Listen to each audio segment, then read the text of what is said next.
గత ప్రభుత్వము phase 1 phase 2 కింద అండ్ ఫేజ్ 3 కింద అనేక పనులు ప్రారంభించడం జరిగింది. దాంట్లో భాగంగా మీరు చూస్తే కనీసం ఫేజ్ 1 కూడా పూర్తి చేయాల, ఫేజ్ 2 కూడా అనేక పనులు పెండింగ్ పెట్టారు అధ్యక్ష. ఈ రెండు పూర్తి చేసేదానికి సుమారుగా 4,789 కోట్ల రూపాయలు మన ప్రభుత్వానికి అవసరం ఉంది అధ్యక్ష. ఇదంతా చూసిన తర్వాత ఫస్ట్ నేను అనుకుంది, ఎందుకంటే ఈ కుటుంబీ ప్రభుత్వం ఏర్పడడానికి ప్రధానమైన కారణం కూడా మనం 117 జియో రద్దు చేస్తామని చెప్తాం జరిగింది. ఎందుకంటే విద్య అనేది పిల్లలకి దూరం అవుతుంది, మళ్ళీ ప్రాథమిక విద్య తీసుకురావాలన్న ఆలోచనతో ఆ ఫోకస్ కి వెళ్దామనే లక్ష్యంతో ఉన్నాం అధ్యక్ష. దాంట్లో భాగంగా ముందర జియో 117 కి ఆల్టర్నేటివ్ తీసుకురావాలి. అది చూసుకున్న తర్వాత ఎక్కడ ఇన్ఫ్రాస్ట్రక్చర్ అవసరం ఉందో అది బేస్ చేసుకుని ఇన్ఫ్రాస్ట్రక్చర్ బిల్డ్ చేయాలనే లక్ష్యంతో మన ప్రభుత్వం ఉంది అధ్యక్ష.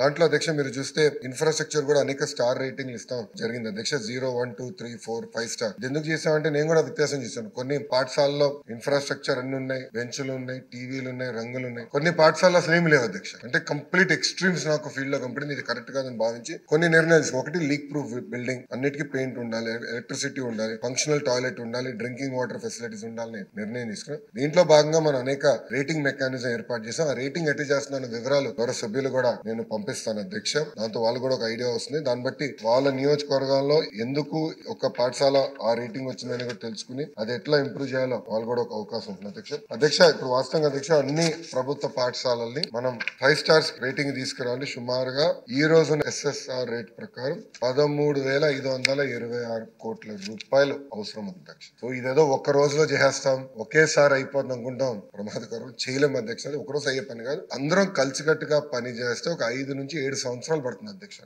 ఇక్కడ నేను గౌరవ సభ్యులందరినీ కూడా ఏంటంటే మనం కూడా ప్రభుత్వ పాఠశాలల్ని దత్తత తీసుకుని లోకల్ CSR నిధులు కానివ్వండి, ఇతర వేరే కార్యక్రమాల ద్వారా నిధులు జతపరిచి ఈ ప్రభుత్వ పాఠశాలని ఇన్ఫ్రాస్ట్రక్చర్ ని ప్రధానంగా ఇంప్రూవ్ చేయాలని గౌరవ సభ్యులందరినీ కోరుతున్నా అధ్యక్ష.